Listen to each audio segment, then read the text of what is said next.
Yahoo Sports Fantasy Football Live is presented by Crown Royal.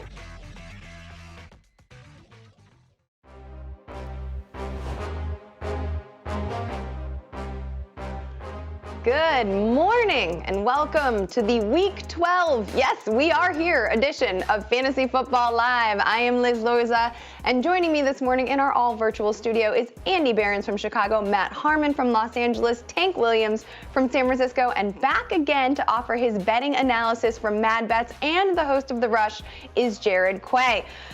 Well, guys, can't believe it's already Week 12. Also, a lot to cover, just a regular old Week 12 week in the NFL season here. It's down to the wire for fantasy managers hoping to make their league playoff.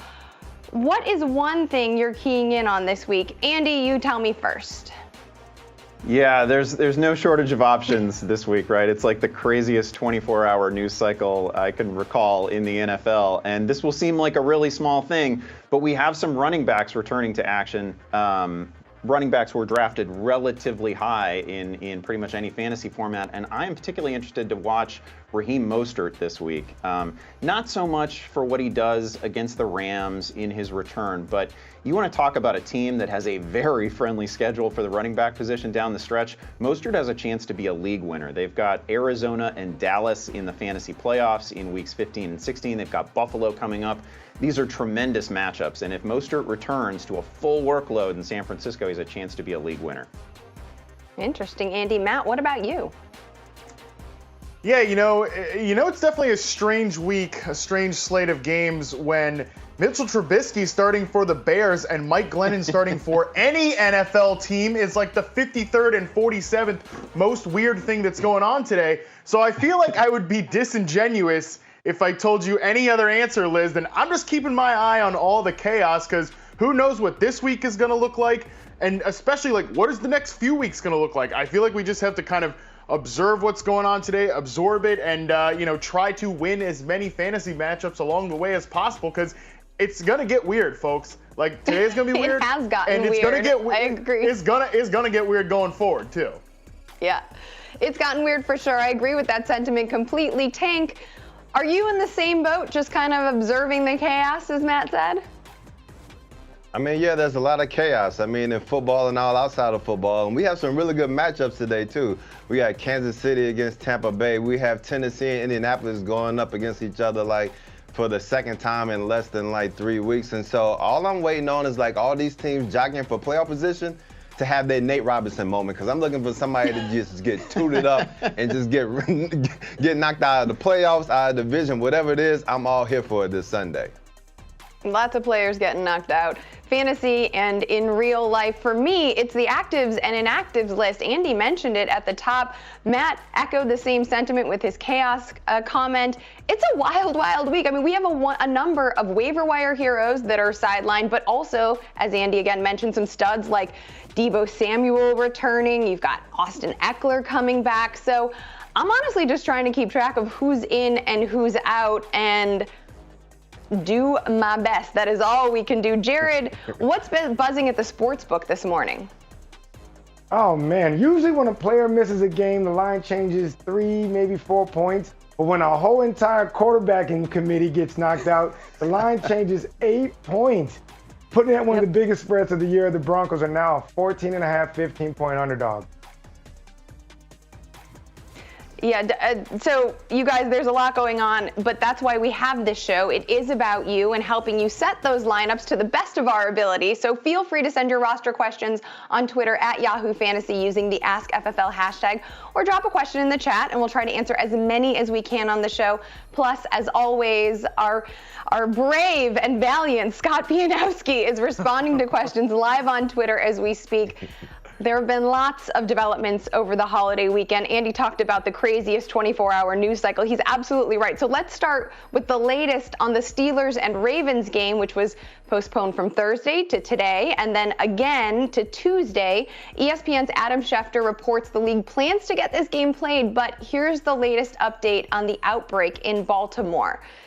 The ever-changing up-to-date numbers in Baltimore appear to be these. For the moment, at least 11 players have tested positive for COVID. 20 players have been added to the reserve COVID list. 10 staffers have also tested positive. Among those players with positive tests, Lamar Jackson and tight end Mark Andrews. So that whole situation is something to keep in your mind as you set your lineups today. I'm sure we'll answer plenty of questions about it. Let's also look at the injury report now, because that wasn't quiet either. Some highly rostered players were already out that we know about. We've got Christian McCaffrey. He's missing action again with the shoulder injury. DJ Chark's rib injury will keep him out this week against Cleveland. Buffalo's John Brown was placed on IR yesterday, and Todd Gurley has been ruled out this week. So Brian Hill will get the start for Atlanta. To the latest on actives and inactives from the early slate, we've got tight end Hayden Hurst, who is good to go against the Raiders. He was listed as questionable with an ankle injury. On the other hand, however, Julio Jones will not take the field today. He was held out of practice this week after pulling up with a hamstring injury against New Orleans. Chargers running back Kalen Ballage will not play in Buffalo this morning, but as I mentioned earlier, Austin Eckler makes his return this week for the Bolts. And finally, Gio Bernard, listed as questionable with a concussion, looks like he'll play today against the Giants. Woo! Everybody take a deep breath. All right, our first over-under of the show is going to deal with that Denver-New Orleans game. And believe it or not, there was a time, like 48 hours ago, when the New Orleans side actually had more questions and was more interesting. That's no longer the case. But anyway, we're going to talk about Alvin Kamara, and we're going to set the line here at 4.5 receptions. I will get us started, obviously, early in the season. And really, if you could just guarantee me that Drew Brees was his quarterback and he was going to play his normal complement of snaps, of course he would go over 4.5 receptions. He's done it all year. He was, prior to last week, on pace for the single-season reception record by a running back. But last week, with Taysom at quarterback and playing through an injury, it was only one target, no catches for Kamara. That is a serious concern. I don't know that he's going to have to play more than half of this game. Jared already mentioned the direction that the total is gone, that the line is gone.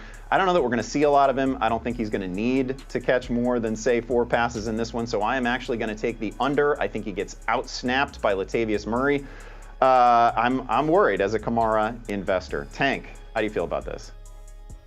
See, now I will put out the disclaimer that we made this decision before we found out about the debacle in Denver, but I'm still sticking with my for my over. But this is the reason why. Like, he's gone over in every game except 2. That Denver defense, like, even though the offense is going to be straight trash today, like, they're 7th in sacks, which means that they're going to be able to get a lot of pressure on Taysom Hill. And when you look at it from a macro perspective, like, who can read coverages better, Drew Brees or Taysom Hill? I feel like Drew Brees can, and he checked the ball down the line. So you know Taysom going to have to check the ball down the line if that defense feels like they're going to have to win the game for Denver. So in that respect, I feel like he goes over. It's fair. Okay, Jared, break the tie. I'm going with Tank here. Over is going to hit solely because Denver knows that Taysom Hill is not going to beat him throwing. They're going to load the box, and when that happens, he's going to have to get a lot of outlet passes. And, I mean, you still got to get a lead there. I mean, he might get 4.5. He might get over that in the first half. I need it. That would help me. I got no problem with that. Let's kick it now over elsewhere to see who's going to be off their game this week. Yeah, Andy mentioned it. We're going to go here with our off-our-game players. The players who are more than 50% started in Yahoo leagues, but are going to be a little lower than those expectations this week. I'll get us started here with Tom Brady. Look, things have not been great for Brady of late, especially the last time that we saw him. That was a concerning performance, I would say, on last Monday night. However, this is kind of a trend for Brady throughout the year. Like, when he has time, he can still dice up a defense in the short to intermediate ranges. However, when he's under pressure, he has a 55 passer rating that is outside the top 30 relevant quarterbacks this year. There are, again, only 32. Well, I mean, at this point, who knows how many quarterbacks there are supposed to be in the NFL. But you get it. Outside the top 30 is not a good thing. And when you're 43 years old and there are some holes on your offensive line, this is, to be expected. The Chiefs, we think of them as a beatable defense, but they're still top 10 in pass defense DVOA. They're top 10 in both quarterback knockdown and pressure rate right now. So this looks like a situation where I would be staying away from Brady. I think they just try to run the ball with Ronald Jones against a defense in Kansas City that you can run on. But Liz, tell me who is going to be off their game this week. Well, Matt, you know how much I like Damian Harris as a player, as an addition to this Patriots squad. I love his skill set, except he's not being fully used. We're not seeing him work at all in the passing game. And I think when you're facing the Arizona Cardinals, a fast-paced offense that is very likely to put up points and that New England will be chasing, you're going to want to have one of those running backs who can catch balls out of the backfield. That is James White, obviously. This to me looks like a White game, not a Harris game. Also, the Arizona Cardinals have only allowed 5 rushing touchdowns to opposing running backs so far this season, so I am putting Harris on the RB2, RB3 bubble, downgrading him just a little bit there. That makes a ton of sense to me. James White could certainly be an option in this game for sure. Andy, who do you got for me here?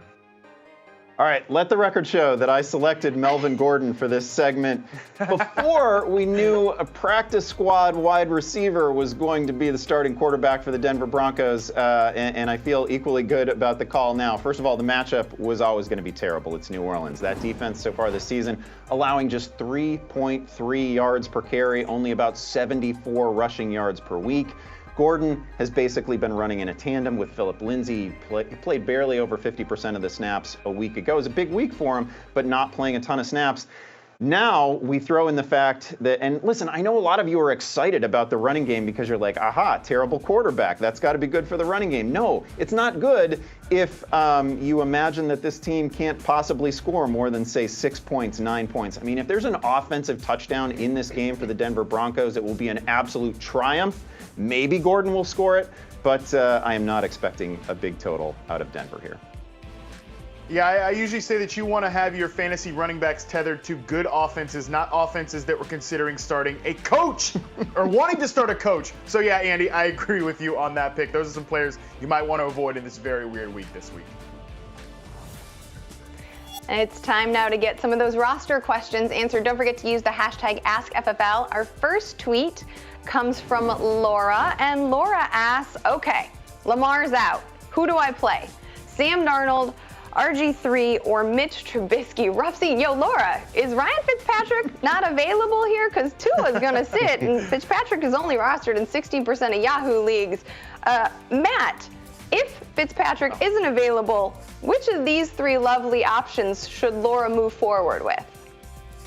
Well, what a treat. I love starting off the morning with a beautiful quarterback debate here. Listen, I don't think you can start RG3 because, like, number one, not a good matchup, obviously, but also I know that the NFL is just trying to ram these games through. I'm going to just go ahead and push pause on any optimism that this game happens Tuesday. I don't think you can risk it, like taking a straight 0. Look, you might get negative points from Sam Darnold. You might get negative points from Mitchell Trubisky. But if I'm thinking here, if I'm forecasting ahead, which is kind of the job here, I could totally see a situation where Trubisky finds just enough success, especially as a rusher against a defense that's captained by Mike Pettin that everybody's disappointed with. Like, what's wrong with the Packers defense? I could easily see that being the headline Monday, and Trubisky's had just enough success to make him the pick here. I could see that being a scenario that plays out. What a treat. You'll get to watch it on primetime with the rest of us. All right, Jared, this next question is for you. It's from Nathan, and he asked, should I take the over in the Raiders versus Falcons? The Raiders have scored at least 30 in their last 3 games. Raiders over is always a solid bet. I think the Raiders score a lot of points, but without Julio Jones, I don't know if this Atlanta Falcons team is going to be able to keep up. Gurley's out. Obviously, the Atlanta Falcons are exciting. They always score points, but the Raiders defense has been pretty good.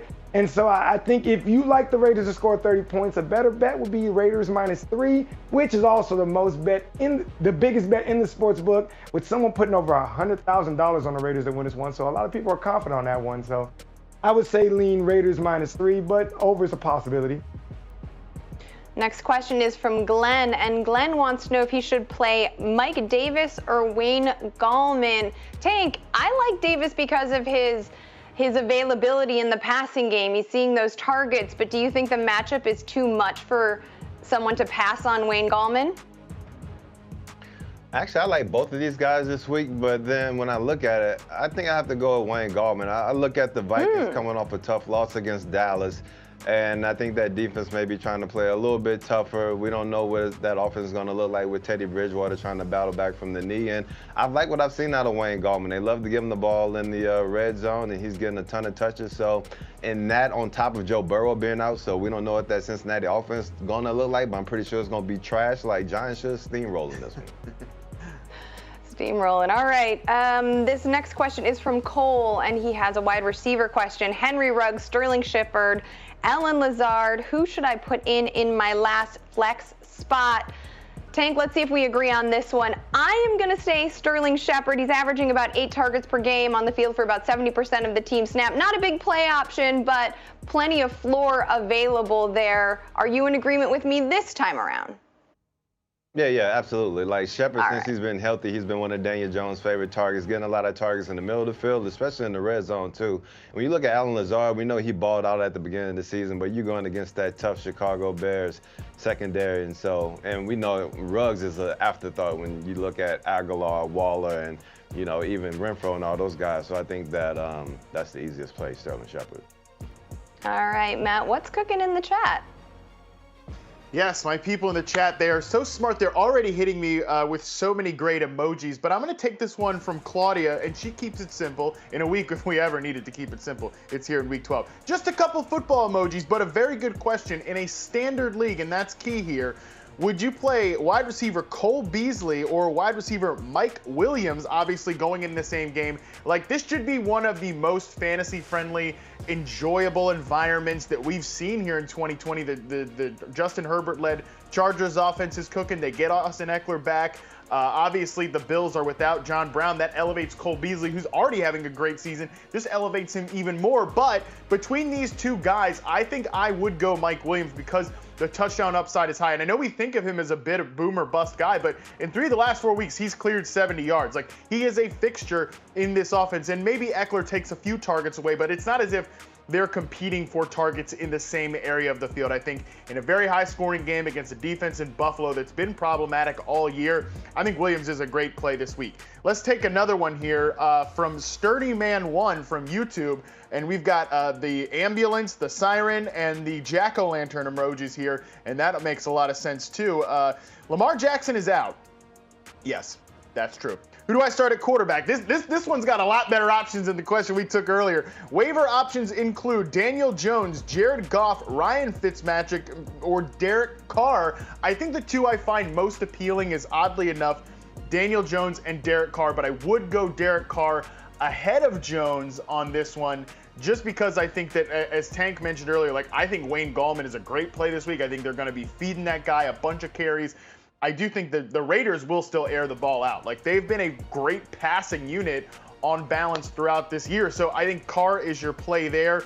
We'll take another one, too, from Facebook. This is from Mark. This one's got a sweating emoji, a guy with the mind blown emoji, just the little tear coming out of the eye. I feel that. I can understand those emojis and what they're saying. Good morning, ladies and gentlemen. Who to start at flex? Matt Breida, Malcolm Perry, or Anthony McFarland? Whew! And that's not Anthony McFarland, a.k.a. Booger McFarland of ESPN fame. No, that's Anthony McFarland, a depth running back for the Pittsburgh Steelers. It sounds like in the ever-moving carousel of the Miami Dolphins running back, it sounds like Matt Breida is the guy this week. I guess if you're looking at, because again, I don't think you can start any Steelers player. I think you're looking at Breida as a player in a 14-team league, full PPR. Should have added those qualifications. That's the way I would go. If we have time, okay, well, one last one here real quick. Tim from from Twitter with the thumbs up emoji in football. Again, keep it simple. Nyheim Hines, Kenyon Drake, Hunter Henry, need two. I'm taking Hunter Henry out of the mix there, and I'm playing the two running backs. Both those guys, I think, are in good matchups this week. Obviously, Hines getting a boost with Jonathan Taylor out of the mix. I think this is going to be a pretty good day for the Colts offense. Time for our first break here on Fantasy Football Live. When we return, Teddy Bridgewater is returning for Carolina, but which of his receiving weapons will deliver for fantasy owners? We'll debate that on the other side.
Don't overthink it.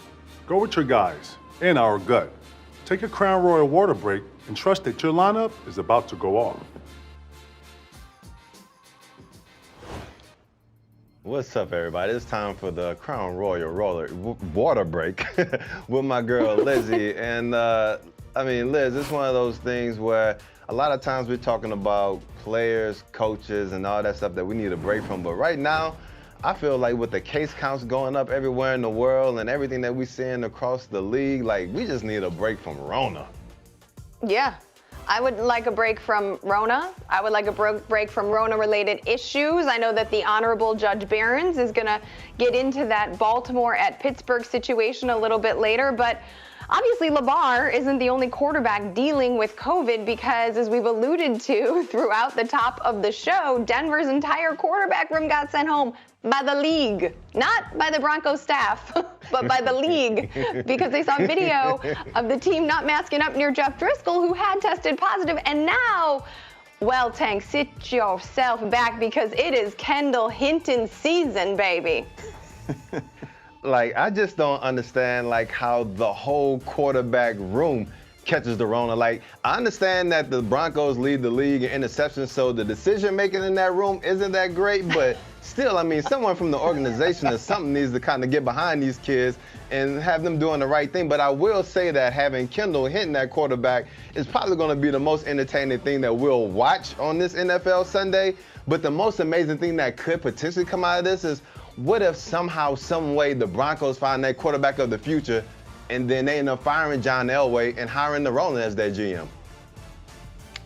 I mean, now that is so many steps into the future that I cannot handle it right now after this week. Like, I'll be honest, my brain cannot get to where you are because of the last 24 hours. You know what? There's a lot of people, though, who are just spinning, right? And we saw Brian Flores hit the pause button on Tua. I would like to pause on a lot. I don't know if it's Tua that I wanted to pause on, though, but it looks like Flores and Tua will be taking an extended break this week.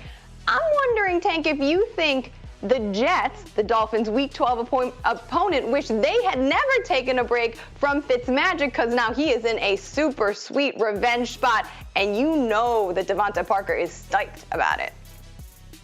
And you know what else, Lizzie? Like, you know what else I'm wondering in this age of fake news? Like, I'm wondering if this thumb injury is actually legit, because I understand what the Dolphins wanted to do, you know, get Tua out there, try to see what they had in their quarterback.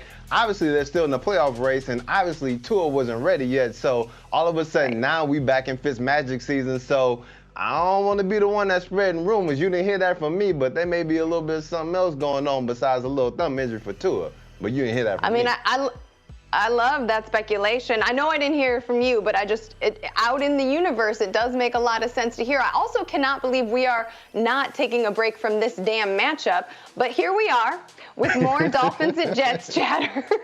You know, I was happily taking a break from Jamison Crowder with Joe Flacco under center, but now it seems like we'll be taking a break from Brashad Perryman because Sammy D is back.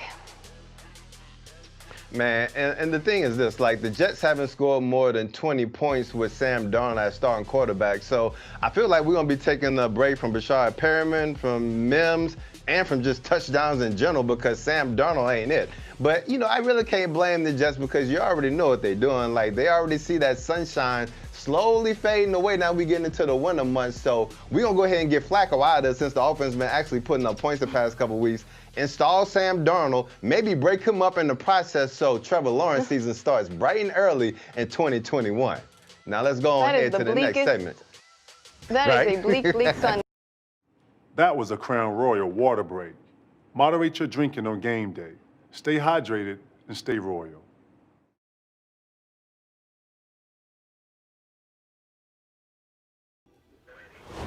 All right, this is going to be our first pair of fantasy face-offs. You guys know the rules in this segment. We're talking about a pair of players similarly ranked, and we're going to debate the merits of each of them. And this is a very special Carolina Panthers edition. We're going nearly all Panthers in this one. We'll start with some running backs. Liz, you like Josh Jacobs over Mike Davis this week. I do, and I learned this from you, Andy. I learned it from watching you. Talent is the tiebreaker, and I think Josh Jacobs is just more talented. I said the same thing about Antonio Gibson last week. Mike Davis is great. He's got a great floor. We love to have him available when CMC is not. His work in the passing game definitely buoys his production. But now you got Curtis Samuel stealing touches from the backfield, finding those scheme touchdowns. I think that takes away from some of the Mike Davis ceiling. Josh Jacobs is a stud. All he does is score points. And I love we're looking at this matchup against Atlanta. Like, I know we're going to talk about Derek Carr a lot, but also Atlanta doesn't have Julio Jones at their disposal. So I'm wondering how much we're going to see the Falcons, led by Matt Ryan, fight back. There might be more rushing opportunities for Jacobs than we initially anticipated in this one. Yeah, it's all fair. I hate to see my own words used against me. That seems kind of a brutally unfair move. I'm going to take Mike Davis slightly in this one. I think they're both great plays. I don't have anything bad to say about Josh Jacobs. Atlanta has been a somewhat more difficult matchup in terms of the run. They're a top 10 run defense, but I don't think that's even totally legit. I think Jacobs is fine. Here's the deal with Mike Davis. He's coming off a game in which he saw 21 touches. He found the end zone again. That's 5 touchdowns already. As you say, he's a huge part of the receiving game for that team, right? Jacobs might get 3 catches in any given week, but more often it's like 1, it's 2.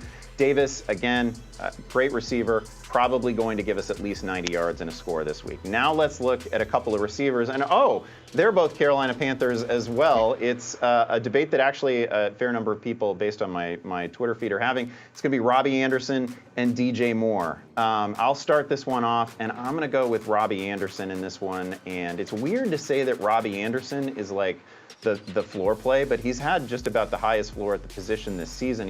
He entered this week 4th in the NFL in receptions. He's got over 70 catches so far. He leads this team in targets. He is week in and week out seeing 8, 9, 10, maybe more targets per game.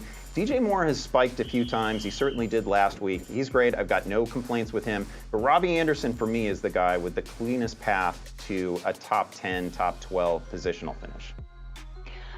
I mean, Andy, I think we're on the same page here. This is a floor versus ceiling debate, and I totally agree that Robbie Anderson is the safer of the 2 plays. But over the past 2 weeks, we've seen Moore take on a more featured role. He actually has becoming the team's unexpected deep threat. He currently has more deep targets, 18 on the season, than Anderson, who only has 15. Not a huge difference there, but enough to make me like the ceiling. Moore is also averaging 18.8 yards per reception. That is wild and evidence of this new role that he is taking on. And so I'm going to lean into that momentum after the past pair of weeks and move forward with it. And I'm liking more ceiling for those reasons. All right, we'll have more face-offs later in the show. For now, let's send it to Matt for a little Make Your Pick.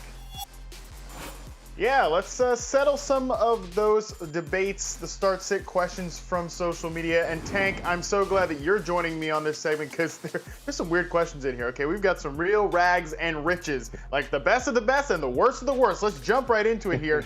Thomas, our first one, asks us, he needs to pick out of these 5 wide receivers: Stephon Diggs, Michael Thomas, Cooper Kupp, Sterling Shepard, or Michael Pittman. We got to choose 3 here of those 5.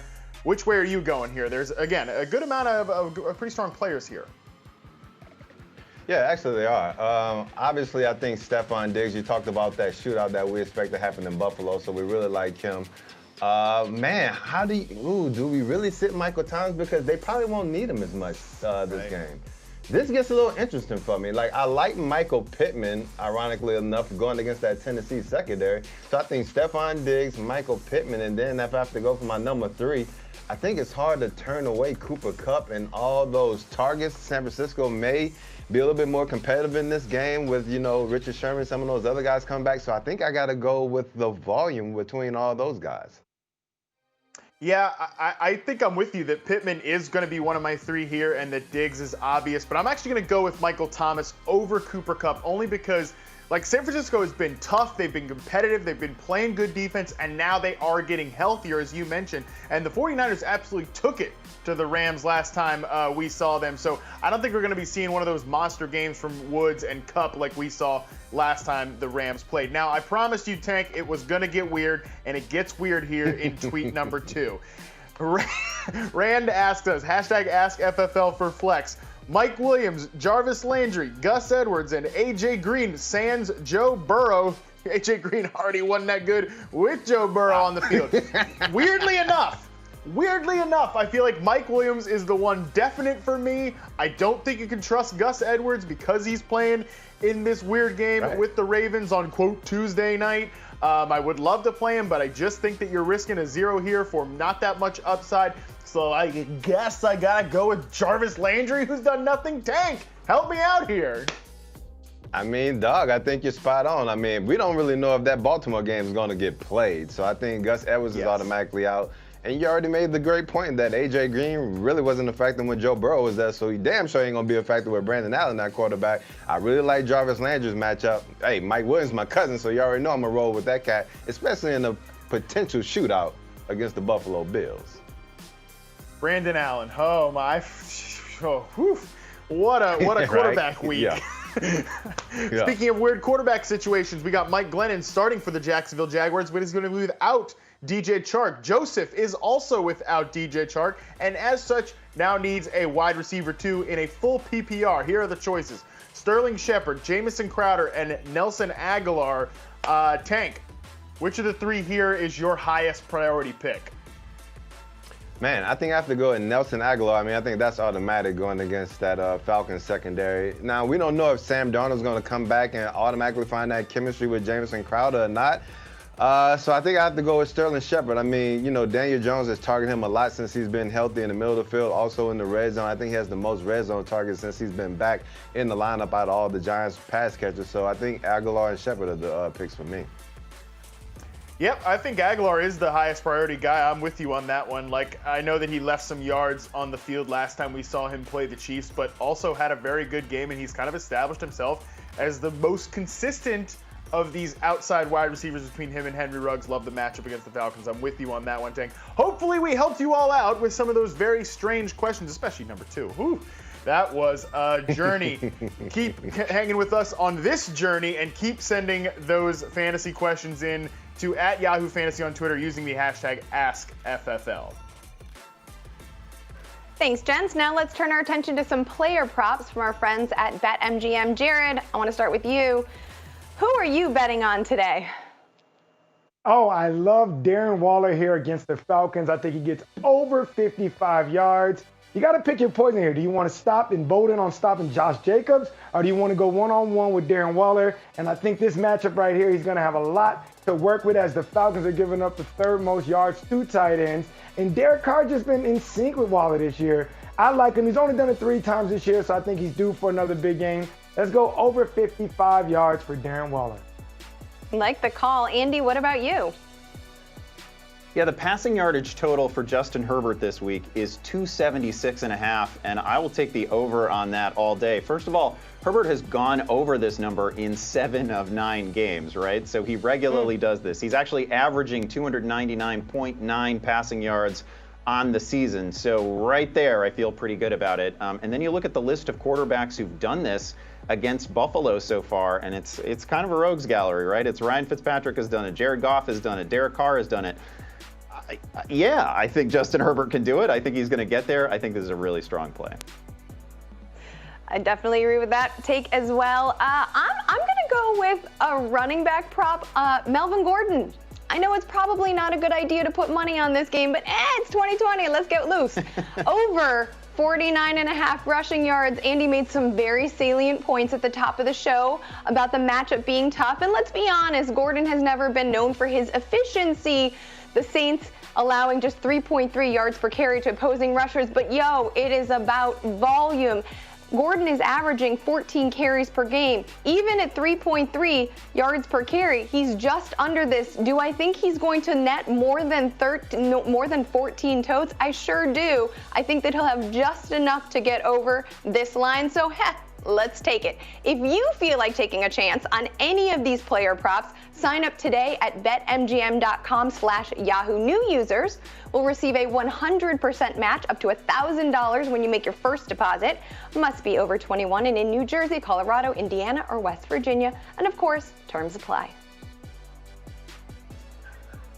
Every Sunday night, I file my Care, Don't Care recap column of the games that we just watched. Should be a fun one to read tonight. And I thank all of you lunatics who do read it every Sunday night, late into the night. Let's talk about something that I don't care about heading into this week's games. And my colleagues just did it not long ago, but I don't care about debating these Panthers wide receivers at this point anymore in the season, because the answer to all three of them is yes. The answer is yes. You should be playing all of these guys. But let's break it down here. Let's talk about what the current state of this wide receiver room is. Like, if folks are still complaining about DJ Moore's lack of production or targets, and by the way, I've seen you out there on Twitter, I see you all still doing it, and or they are still romanticizing the early season run of Robbie Anderson, it's time to accept the new reality, folks. Moore ranks 4th in the NFL in receiving yards. He, as Liz mentioned earlier, has developed into a great deep threat. He has the 3rd most yards of any player on 20-plus yard throws. He has developed into a full field player, which is something we needed to see after his first 2 years. Robbie Anderson, yes, he's been a huge hit for Carolina, on way to his first 1,000-yard season, but he has gone under 80 yards. He hasn't cleared that mark since week 5, and he's been under 50 yards in 3 of his last 4 games. So, as Andy mentioned earlier, he's kind of become the close to the line of scrimmage guy, the floor play, and this all coincides. Yes, it comes back to Curtis Samuel, as it always does here in the Harmon household. Since week 8, this guy, yeah, he's still 3rd on the team in routes run, but he's averaging 7 targets per game. He also has 10 rush attempts in that span. And oh, by the way, he has been the guy in scoring area for the Panthers. He has a massive 46% target share in the red zone to go along with 3 carries inside the 20-yard line. So yes, all of these guys have great usage. And this week, you definitely need to be starting them because Christian McCaffrey, a target hog, is still out of the mix. And they're facing a Vikings team that allows the 2nd most touchdowns and the 3rd most yards to the wide receiver position. So I don't care which order you want to put them in. I don't care what your biggest question about their roles are. They've all got good roles. The answer to playing these Panthers wide receiver is a simple one word: yes. Do it. Now, it's time for another break here on Fantasy Football Live. When we come back, we're going to have another rousing over-under debate, and we'll also get our favorite fantasy court segment with the Honorable Judge, Andy Behrens. Something that I personally look forward to literally each and every week. We'll be right back.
We're back here on season 15 of FFL. Let's check in on who's trending this morning. We've got Nyheim Hines, Brian Hill, Jordan Wilkins, Michael Pittman. Obviously, a lot of people trying to capitalize on Jonathan Taylor's absence from the lineup after he had himself a game finally.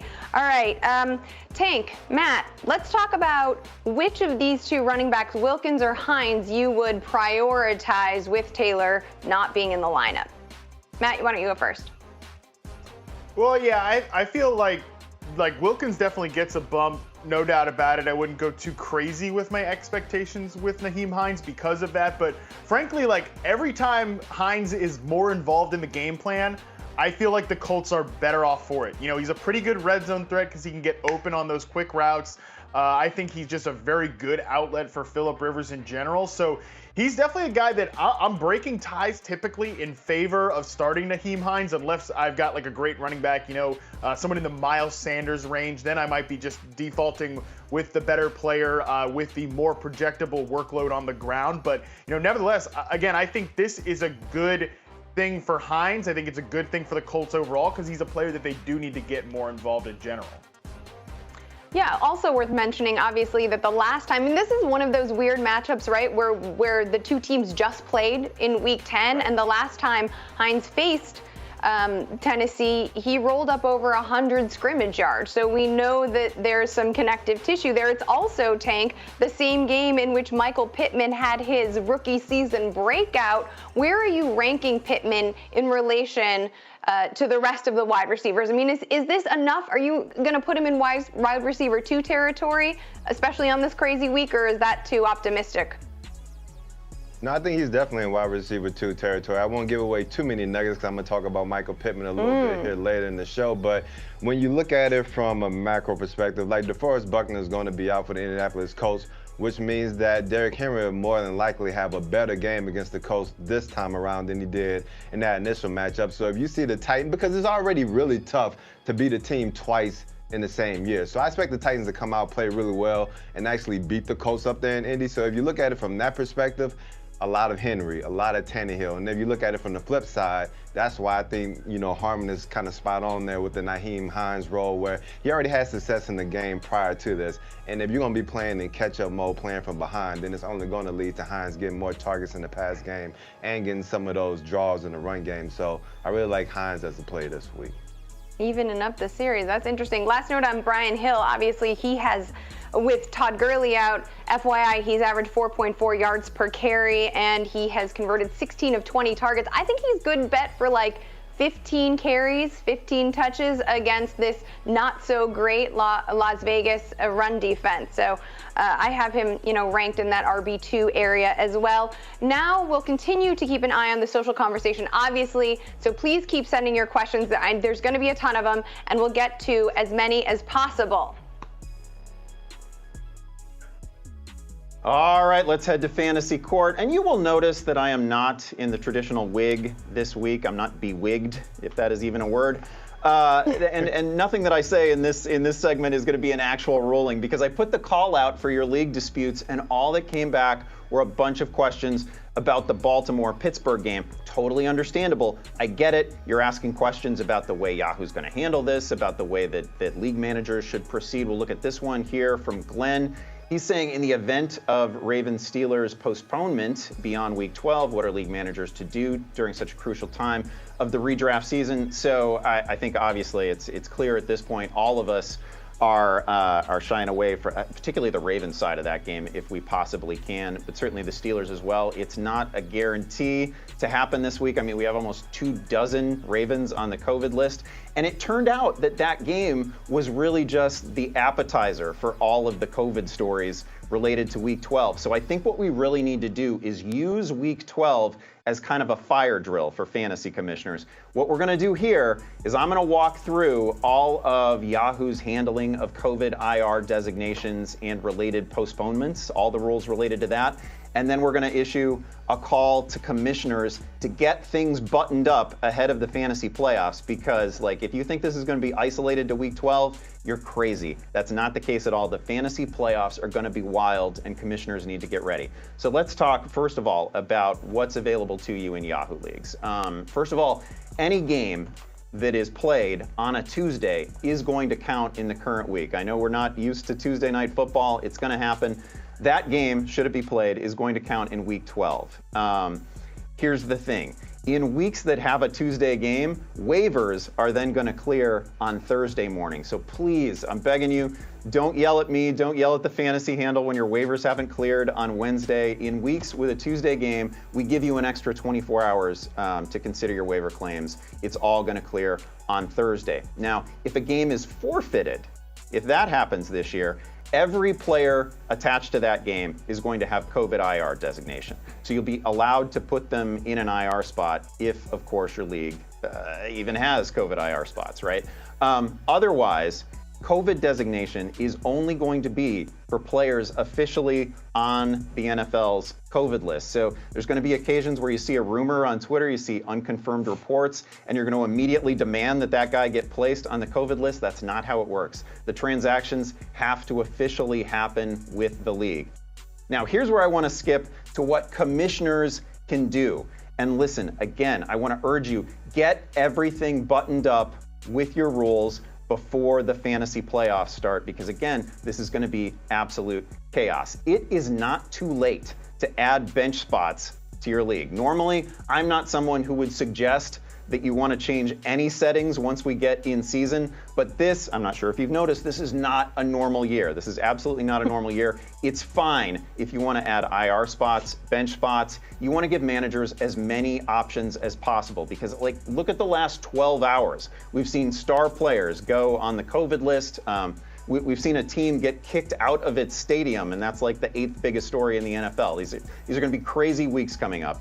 Another thing I like, and we mentioned this earlier in the season, I love the idea, I'm in a couple of leagues where commissioners are doing this, contingency plans in case a game is forfeited. So we have this Baltimore-Pittsburgh game coming up. I have a couple of leagues in which commissioners have allowed us to say, okay, I'm going to designate a player. Let's say Chase Claypool can't go for me.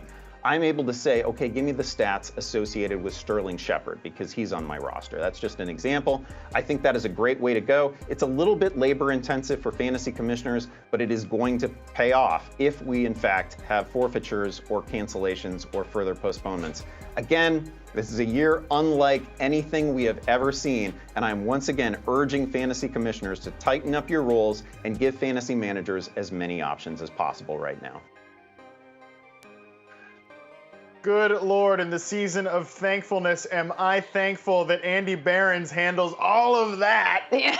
So I can just do what I do best. And yeah, no kidding. And I can just do what I do best. The only thing I really like to do is just talk about wide receivers that make my route charts go a-flutter. And we'll be talking about Allen Robinson here in our latest over-under.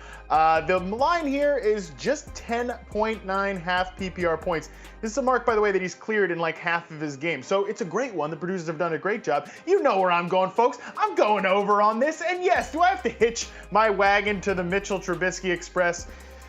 I do.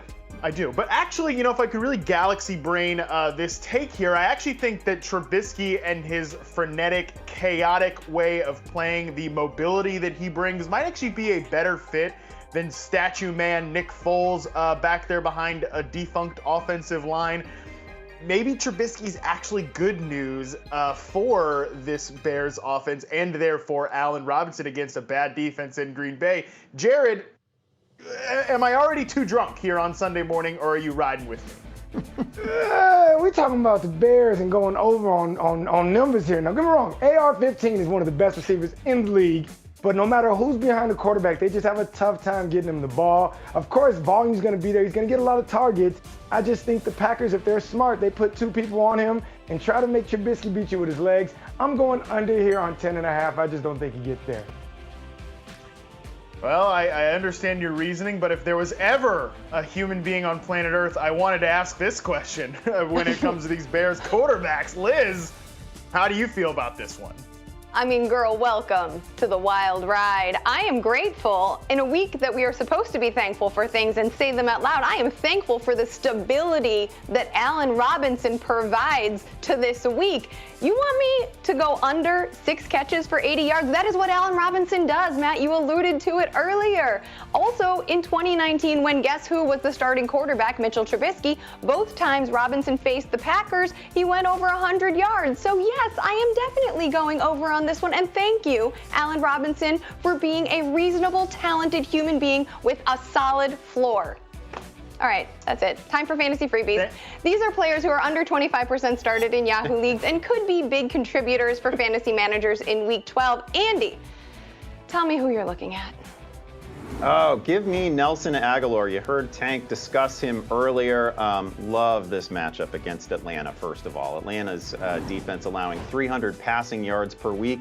They've actually given up 11 different 90-yard performances to opposing wide receivers. So guys have been producing huge fantasy totals against this defense all year long. Aguilar coming off a game in which he saw 9 targets. Now, he's Nelson Aguilar. He's not going to catch everything that comes his way, but he'll catch a lot of them.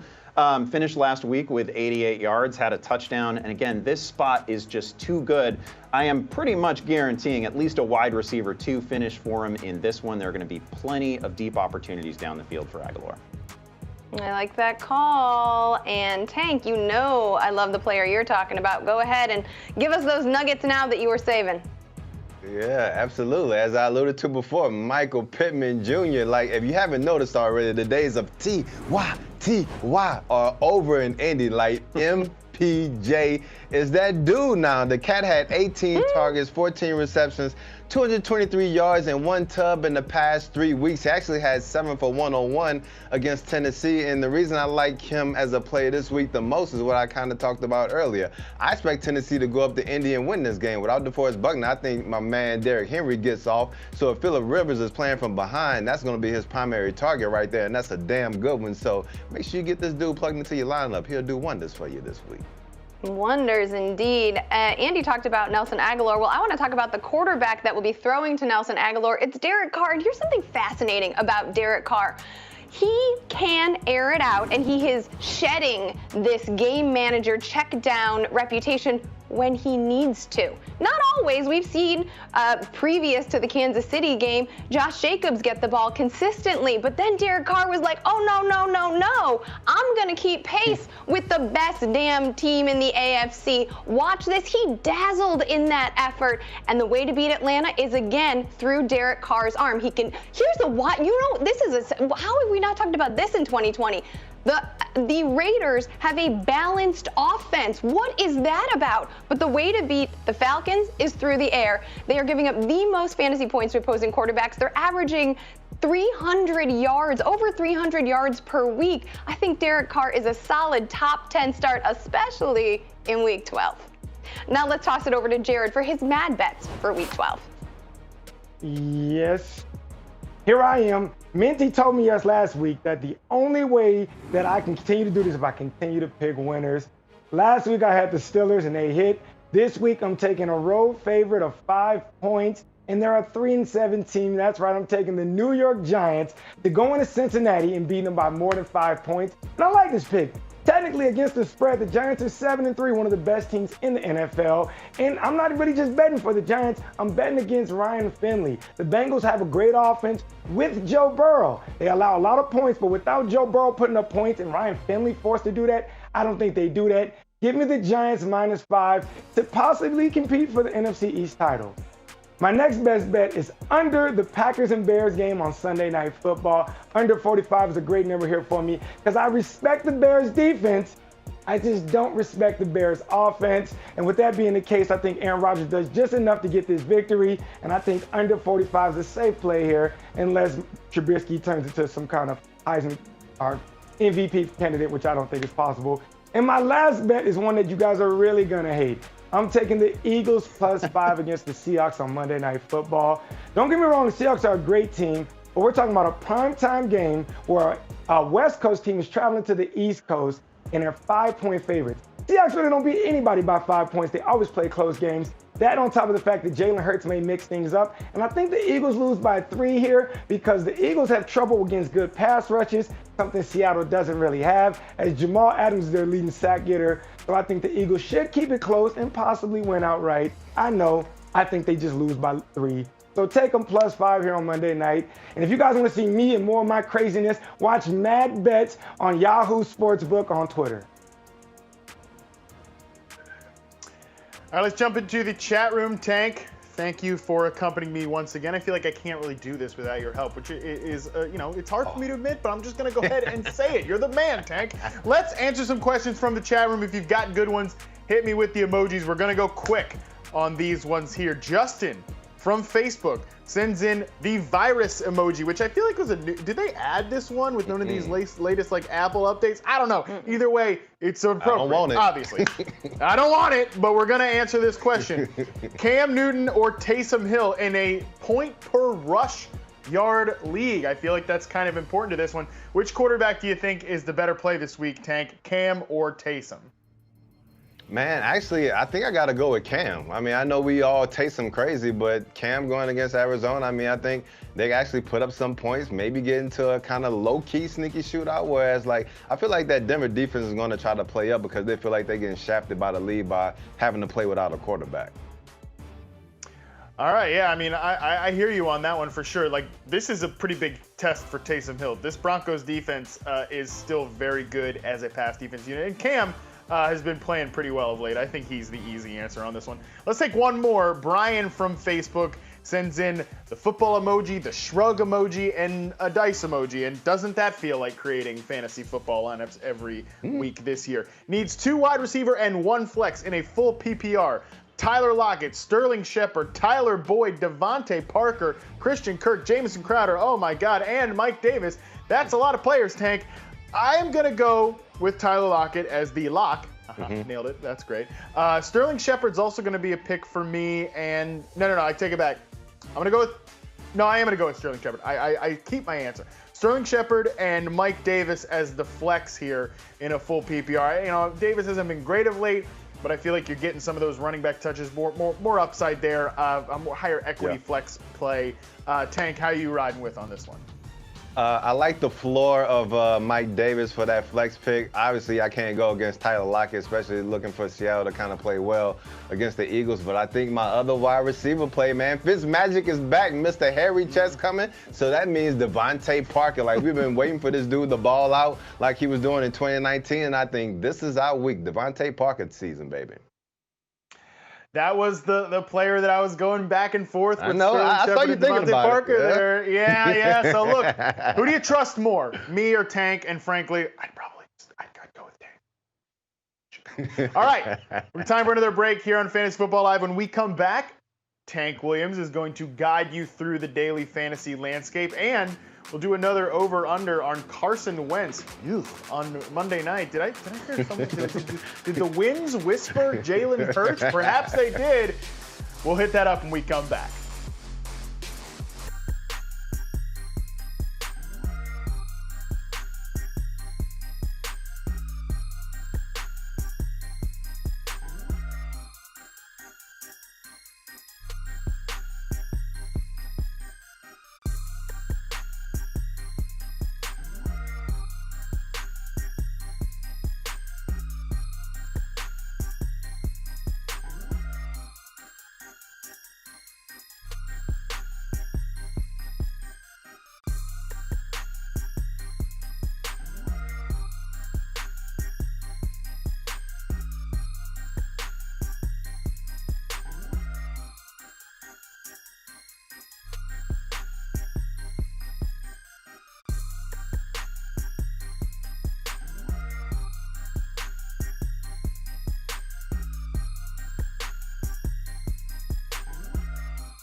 All right, final over-under of the show. And yeah, we're talking about everybody's favorite, least favorite, I don't know. Carson Wentz, that's who we're talking about.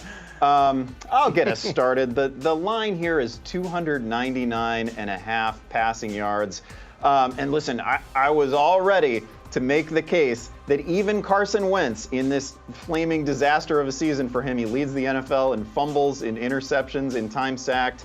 It's a terrible triple crown of quarterbacking. I was willing to make the case that he could go over this total because it's Seattle. They give up 344 passing yards per week and all that.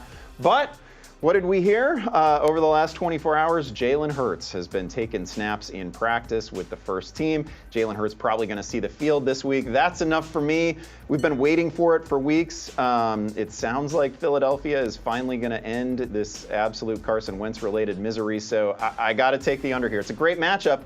Combined, Hurts and Wentz could maybe go over 300, but I don't think Wentz is going to do it on his own. We'll see if anybody is bold enough to take the over on this one. Matt, what say you?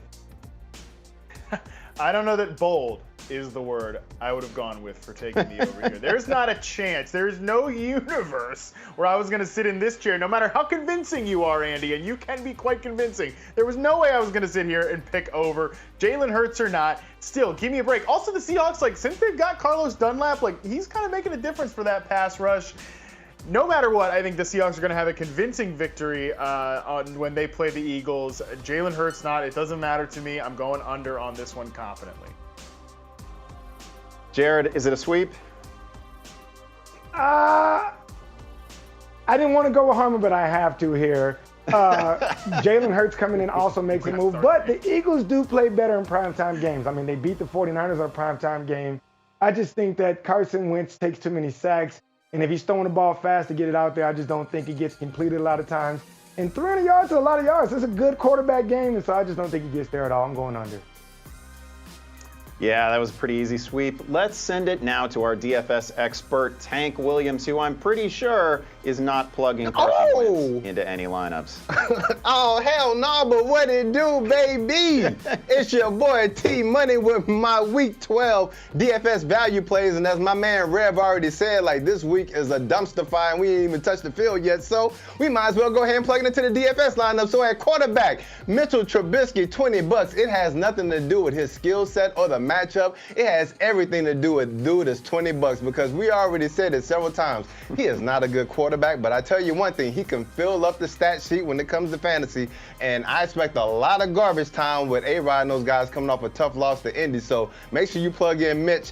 Like I always say, don't watch the game, plug him into your lineup. At the end of the game, you'll be happy. During the game, you'll be miserable. Now at running back, Brian Hill going against the Raiders. $15, no tie, Gurley. The Raiders give up the 5th most points to fantasy running backs, and Atlanta actually loves to run the ball when they get in the red zone. They don't like to actually score touchdowns in the red zone, but they like to run the ball. So just giving him that space and opportunity at a cheap price of $15, I'll go ahead and throw a dart at that play. Now at wide receiver, I'm going with my man, Mr. Big Chest Antonio Brown, because everybody has to get at least a little piece of this Kansas City-Tampa Bay game. And my man Tom Brady threw the ball damn near 50 times last week, and you're going to probably have to add a double nickel to that to try to keep up with Patty Mahomes, who's thrown like 11 touchdowns in the past 3 weeks. And so when I look at it, AB is the cheapest out of all those wide receivers, Mike Evans, Chris Godwin. You know he's going to have to throw the ball around a lot, so I'll go ahead and take my chances with AB. And that tight end, I'm going with Kyle Rudolph. The dude is $10. And now look, before y'all get all in y'all feelings about me, recommending Kyle Rudolph, he threw you a goose egg. Now look, if you want guaranteed points at the tight end position, put in Travis Kelce. We already talked about Darren Waller being a really good play against the Atlanta Falcons because they can't cover a tight end. But if you want to play a guy who there has no Adam Thielen playing this week, no Irv Smith, in a matchup where it's pretty good for Kyle Rudolph, I mean, he is the red-nosed reindeer. I mean, I'll take my chance with him at $10, but hey, do what you want. But remember, the T is for the money, and the money is something that you won't have if you don't put these guys in your lineup, so make sure you get them in there immediately. Now, producer Dan, go ahead and throw up those DFS results, because guess what? I guess we're giving out participation trophies now because Andy Barron's finally won himself a week, but he still ain't nowhere close to your boy. Why can't we just show the results from last week? Why do we have to dwell on what happened earlier in the season? Look, I've tweaked my algorithm. I've fired a couple of my quants. I really feel like I'm going to go on a streak here. I think I'm going to win out. All right, well, on the note of quants, there's still some time to get in on the action in the new Yahoo Cup BetMGM Daily Contest. Enter every week for a chance at $75,000 in total prizes, and the top 25 lineups each week will be entered in the Yahoo Cup BetMGM Final, where you could win free rooms from MGM Resorts or a $20,000 Vegas getaway. Head to yahoo.com/dailyfantasy to join. We are joined this week on Fantasy Community by Antonio Losada, absolutely great writer, great analyst, writes some really thoughtful pieces. And Antonio, why don't you tell everyone where they can read your work, where they can follow you on various social platforms? Well, you can find me weekly on both rotoballer.com and faketeams.com. Those are the two main sites I'm writing on these days. You can go to Twitter at Chapulana, spelled Chapulana, and you can find me over there too. You actually cover the NFL, a North American sport, from a very different time zone. You're living in Spain. I just wonder if you can discuss a little bit how difficult it must be to actually cover the sport, maybe to actually play fantasy. I don't know. Are there advantages to being in Europe, time zone wise, when you're a fantasy manager? Yeah, so that information definitely paints a picture of a crazy person. So when I wake up, you are just going to bed. So I have that time advantage, let's say, to publish posts before anyone, which is cool. But on the other hand, the problem is that to keep up with games, normally I just can't catch the early Sundays late, which is around 7 p.m. here on Sundays. But once those games are over, I'm done, because I can keep up with the later games because of the time. So I have to wake up on Mondays and catch up, which is crazy because I have to go through data and recaps and videos, and it's crazy. It's really, that's the down part of it.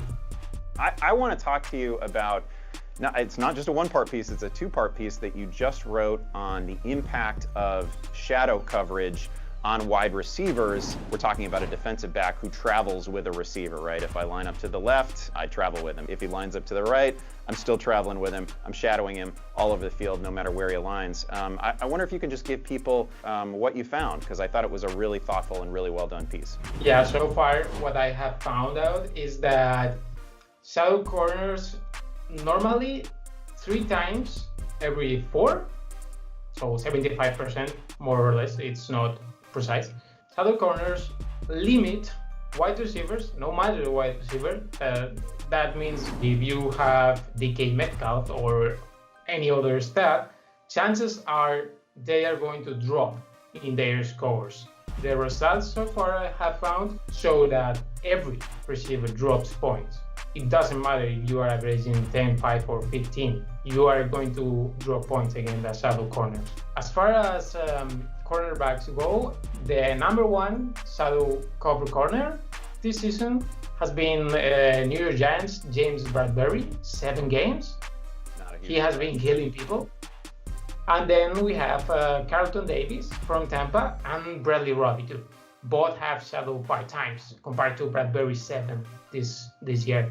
Shadow coverage limits the receivers, but if it's not like probably a DFS contest where you have available the whole NFL roster, so you can pick your favorite or your best matchup receiver, it doesn't make much sense to really gamble on replacing a wide receiver 1 by a probable wide receiver 2 or 3. I mean, the upside of one of those second or third level wide receivers is much lower than the floor of a wide receiver 1, even if it's playing against shadow coverage. Okay, so that's good information. Watch out for all those corners, and please, I would urge people to go read Antonio's stuff at Rotoballer. Thanks again for joining us, man. It's been a pleasure to talk to you finally. Thank you. Yeah, pleasure to me too to share time with you and be featured on the pod.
And we're back here on Fantasy Football Live with 8 early games getting ready to kick off in Week 12. Let's take a look at our own feeds and see what folks want to know. All right, I'm going to go first. How about that? Stephen Owens on IG wants to know if he should start Ryan Tannehill, Jared Goff, or Phillip Rivers. I mean, I guess we could talk about Jared Goff, except I think last week's performance against the Bucs was an anomaly. To me, the two options here are Tannehill or Rivers. You might say, well, Tannehill, come on. And Tank has made plenty of points about how Tannehill should be able to overcome in this matchup. But I'm still going to go with Phillip Rivers because don't look now, there is an old quarterback who is playing resurgent ball, and it is Rivers. He passed for over 300 yards the last time he saw the Titans just a few weeks ago. He's managed at least a top 13 fantasy outing in 3 straight weeks. So yeah, I don't care. It's 2020. Give me the old guy. All right, Tank, what about you? So my man Bubba Kemple on Twitter asked me, Tank, I need 2 out of 3. Chase Claypool, Michael Pittman Jr., or James White. And I'm going to tell you, this is easy for me. I'm going Pittman and I'm going James White just for the simple fact that I really don't believe that Pittsburgh Steelers-Baltimore Ravens game is going to be played. I mean, Harmon alluded to it before. I think if you have some options out there that are serviceable to you, I would go ahead and try to plug in the guaranteed points instead of trying to play with COVID and Rona this year, because obviously we've seen no matter how much you try to put up the Dukes against Rona, she's going to ultimately win. So don't take on that chance this week. White, Pittman. There we go. Andy, what about you? Well, so far about every other question in my Twitter feed involves Kendall Hinton. Kendall Hinton is a player that most of us hadn't even heard of, right? Like 24 hours ago. He's eligible at wide receiver because he is a wide receiver. So I've got Steven asking A.J. Brown or Kendall Hinton. I've got Asen asking Devontae Parker or Kendall Hinton. I get it. He's a guy who's going to play quarterback who you can slot in at a wide receiver or a flex. That is certainly appealing. Here is as far as I will go on Kendall Hinton, and here's what we know about him. He was a backup quarterback at Wake Forest who completed 53% of his throws and had nearly as many interceptions in his collegiate career as he did touchdown passes. That was at Wake Forest. He's now going to be getting a start in the NFL off of like 18 hours of game planning. So this is probably going to go poorly. That said, it's really hard for anybody who's touching the ball on every snap to score fewer than like 10 fantasy points. But there is no way that I am sending A.J. Brown to the bench in favor of Kendall Hinton. There's no way I'm sending Devontae Parker against the Jets with Fitz at quarterback to the bench in favor of Kendall Hinton. I would play Hinton over any other Denver wide receiver, but that's as far as I'm going to go. Very good points. Also, it's worth mentioning that Hinton wasn't even the Broncos' 5th choice. They would rather have their offensive quality control coach take the job instead of Hinton. So a little perspective there. Jared, any questions about lines? I'm sure they're shifting quite a bit.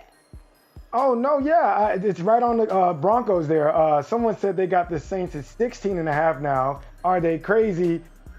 This is a game I do not encourage anyone to bet on or touch because you just don't know. The Saints are good. The Saints could beat them by 17 with Drew Lock at quarterback on a good day. But at the same time, these are the games, as Tank said earlier, probably my favorite quote of this whole show. The Broncos might make Rona their GM if this works out for them. So who knows? It's one of them games that I wouldn't touch. But if you had to, I would say Saints, but please save your money. Bet next week. Save that holiday shopping money, right? Next week. Keep those tweets coming in. Our very own Scott Pianowski is still answering questions at the hashtag AskFFL all the way up until kickoff. All right, next fantasy face-off here, and I'm joined once again by Tank. What a great show for me. I get paired with Tank we're pretty doing much every block. We love this thing. All right, so we're debating some similarly ranked players here. Let's start out with quarterbacks. These are two guys who are actually facing each other in this AFC South rematch. Phillip Rivers, Ryan Tannehill. Tank, you come down on the Ryan Tannehill side. Tell me why. Well, first off, tighten up. You know I'm a former Titan, so I got to go ahead and root for the home team. But look, A-Rod threw for 3 tubs and 311 yards just against Indy last week. And I've already talked about the injuries that they have along that defense. No DeForest Buckner, my man from Stanford, Bobby Okereke, he's out. And so I expect that Titans offense to play pretty well. And on top of that, we really don't think about it, but Tannehill and Justin Herbert have the same amount of passing touchdowns. So if you think Herbert's an instant play, so is Tanny. Yeah, I don't hate Ryan Tannehill at all. I've got to start him in plenty of important matchups, but I still kind of think Phillip Rivers might be the better play on the other side of the ball, which this is weird for me to say. I'm not a Rivers guy, but even with all of the injuries on the Colts defense, I still feel like they're the better stop unit overall. We know Tennessee has major problems rushing the passer, everything like that. And again, I think the Colts are going to be the best version of themselves with Jonathan Taylor off the field, focusing on more of a pass-first approach with Nyheim Hines and distributing to a ton of different receivers. Like both of these guys like this game overall, but think I would default to Rivers there. All right, next one, we've got tight ends. And shock, Tank, you're picking another Titan, but I'm actually going to go with Austin Hooper with no personal bias here, I'll just say, and really no good reason why other than it's a solid matchup, okay? The Jacksonville Jaguars rank 31st in pass defense DVOA. We know they are not a good unit on the back end. Austin Hooper running about 20 routes per game. He has target totals of around 10 to 5 these last few weeks, especially when the Browns are not in bad weather games. So if you need a tight end streamer, I don't hate him at all, but Tank, let your personal bias flow one more time and tell me why Jonnu Smith is the better play. Well, my personal bias is that Austin Hooper is a Stanford guy, so you know I won't root against him. But I think last week I had to root against the Stanford guy, Dalton Schultz, and I was like, how is Jonnu Smith like the top 4 tight end? And like he barely, it doesn't feel that way, but he scored a touchdown. I have to actually play Jonnu Smith this week, but guess what? Eric Ebron probably won't play, and I had Logan Thomas on my bench, and he scored a touchdown on the bench, so I have a feeling that Jonnu Smith is going to probably blow up in my face, so probably just go ahead and play Austin Hooper. Yeah, I think we pretty much summed up the tight end position in 2020, which is, this probably won't work. Definitely wouldn't do that, but you know what? You got to do something, right? You might as well try. All right, make your pick time. I'm taking a handful of your social questions here with Liz Loza. Let's start off with a question from Chris. Chris writes in, need help. Well, that's why we're here. We're here because you need help. Wide receiver spot and flex spot to fill from Ronald Jones, Travis Fulgham, Jalen Reagor, Sammy Watkins, Tim Patrick. Every time I think I figured it out, something changes my mind. Liz, we can send this one to you. Surely we're not starting Tim Patrick here. No, so let's go ahead and fade Tim Patrick. We know that Sammy Watkins is finally available, but also there's a lot of question marks, and we don't know how many targets he's going to. It's his first game back. We don't really know what he's going to end up getting. I think the three we have to choose from are Reagor, Fulgham, and Ronald Jones. I like Ronald Jones as an option here, and I think then the choice becomes Travis Fulgham and Reagor. As much as I appreciate the optimism, and I hyped him last week, that Reagor presents, we know there's going to be some Jalen Hurts on the field, and I think you have to lean towards the team's wide receiver one, which is Fulgham. So I am going to go with Jones and Fulgham in this question. Yep, nothing to add to that. I like Fulgham as well, slightly over Reagor, and I think Ronald Jones is a pretty easy call here. He's the guy who's actually going to see a ton of touches. We got time for one more here. We're gonna look to Brian. Brian says, oh, this is complicated. Need an RB, tight end, and flex for half-point PPR. Our options here are Clyde Edwards-Helaire, Nyheim Hines, James White, Hunter Henry, Dallas Goedert. Oh, well, I mean, we have decent options here. That's at least good to see. I'm going to go Hunter Henry at tight end. I think that's a pretty easy call. That's obviously that's going to be a high-scoring game. We like it, and it's like one of the only sane games on the slate this week. Like, I understand, like, nothing's in motion there. Nobody's nobody's out. Like, I'm not terrified of anything in the Buffalo Charger game, so I like that one. Give me Clyde Edwards-Helaire because he's attached to Kansas City's offense, and give me also Nyheim Hines. No Jonathan Taylor this week. He's on the COVID list, so Hines going to get a ton of work. Do you disagree with any of those calls? No, I think those perfectly stated up. Also, it's so disappointing we can't be more in love with Dallas Goedert, but we see Richard Rodgers in there siphoning away opportunities. All right, keep those questions coming and make your pick. Keep them coming on Instagram, on all social channels, on Twitter. Liz, let's leave it with you for a little fantasy damage. Oh, sure. All right, let's get to some last-minute sleepers who could do some fantasy damage. I want to talk about Wayne Gallman. I know that we've been talking about him a lot, but listen, Wayne Gallman is it. He is the underappreciated, overlooked, funny best friend in every romantic comedy. He has been underneath the noses of this Giants organization, and he is balling out. He has scored 5 times over his last 4 games. He also has a dominator rating of plus 10.4, which is RB22 for that statistical category. Oh, and game flow should definitely lean in his favor. Not only is the matchup against the Bengals good because they're giving up the 4th most rushing yards, 120 per game, to opposing rushers, but also how much fight do we expect Brandon Allen to have in this one? I love Wayne Gallman, and I also love, you know what? I personally loved my Thanksgiving this year, but I know a lot of people didn't because they had to Zoom from across the country and they weren't able to like fill up on those warm fuzzies that their families, I suppose, bring. I suggest if you missed out on that and you're looking for some nostalgia, why don't you roll around the tight end position? Because we got Kyle Rudolph, who has some opportunities this week. We've got Jordan Reed, and we also have, wait for it, Tyler Eifert. Yes, it's better than a mound of mashed potatoes, baby.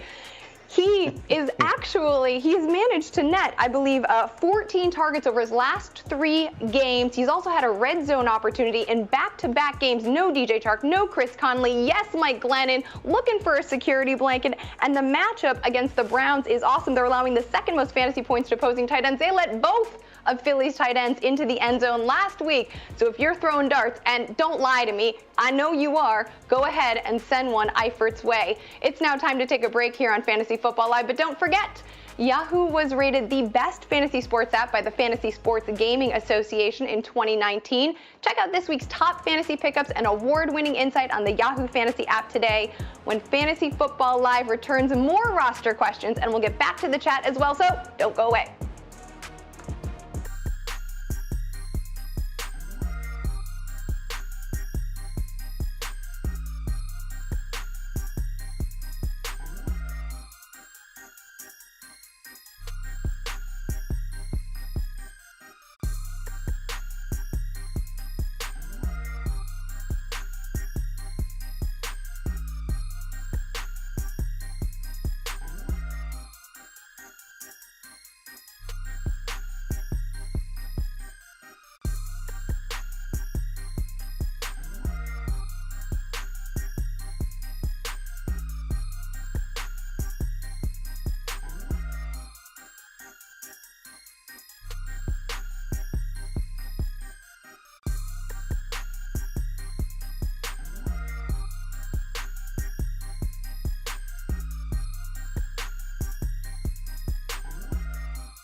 Just a few minutes left here on Fantasy Football Live. Let's get to some of those last-minute questions at the hashtag AskFFL. And this first one comes from President-elect Hodges. Nathan, as he's otherwise known, would like to ask who he should start, Matt Ryan or Phillip Rivers.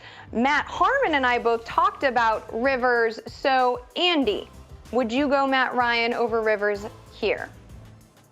Important to note that it's full point PP. I was going to let him go. PPC per completion.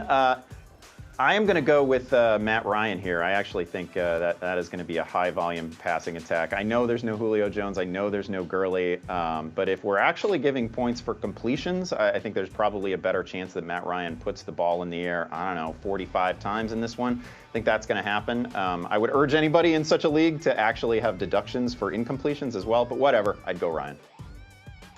All right, Jared, this next one is for you. And Hapavelli wants to know if he should start Cam or Derek Carr. I got to go Cam here. The Cardinals defense hasn't been necessarily special this year. And with that being the case, Cam also offers you the ability of running touchdowns. He's like the team's goal line back. So if you're getting touchdowns from Cam, you want to go with that. Derek Carr will throw the ball a lot. But if they get a lead in this game, I don't see him trying to do anything but hand the ball off. So let's go Superman. Told you, Hapavelli, I already answered that one for you. But now that Jared said the same thing, maybe you'll believe me. Let's go to the third question. It's from Peter. Taysom Hill, Carson Wentz, or Ryan Fitzpatrick, 6 points for passing touchdowns. Matt Harmon, what say you on this one? Oh, well, the answer is definitely not Carson Wentz. I think I'm going to go Fitzpatrick over Taysom Hill. I love love what we saw out of Taysom Hill last week. You know, I think that was a successful debut for any quarterback in their first start. But this game has a super low total, we know, because of what's going on with the Broncos on the other side of the field. Still respect this Denver pass defense a lot. Maybe they just run the ball 45 times and Hill scores a couple times, but the passing touchdown bonus, I think you've got a bit of a higher ceiling there with Ryan Fitzpatrick. All right, Tank, this last one is coming for you. It's 3 players we've already discussed from press: Kendall Hinton, Wayne Gallman, or Michael Pittman. I'm assuming this is a flex option. Who are you starting? Just to help them out, I mean, it depends on your matchup. Like, if you're in a safe spot where you feel like you should win easily as long as you get points, I'll put Wayne Gallman in because I feel like he has the higher floor. But if you need that upside play, Michael Pittman Jr. is your guy. I don't trust putting Kendall Hinton in at wide receiver and expecting him to score points. I think both of those other guys outscore Hinton. So if you want the safe play, Gallman. If you want the upside, Pittman. We are ending this week's show on the safe play Wayne Gallman. Who would have thought? That's going to do it for this edition of Fantasy Football Live. Thanks for kicking off your NFL Sunday with us. Remember, you can connect with us all week long on the Yahoo Fantasy Football Forecast. That is our podcast. Mad Bets daily on Yahoo Sports. And, of course, back here every single Sunday at 11:30 a.m. Eastern, 8:30 a.m. Pacific. Good luck to all of your fantasy teams in Week 12, and we will see you next week. Go get them.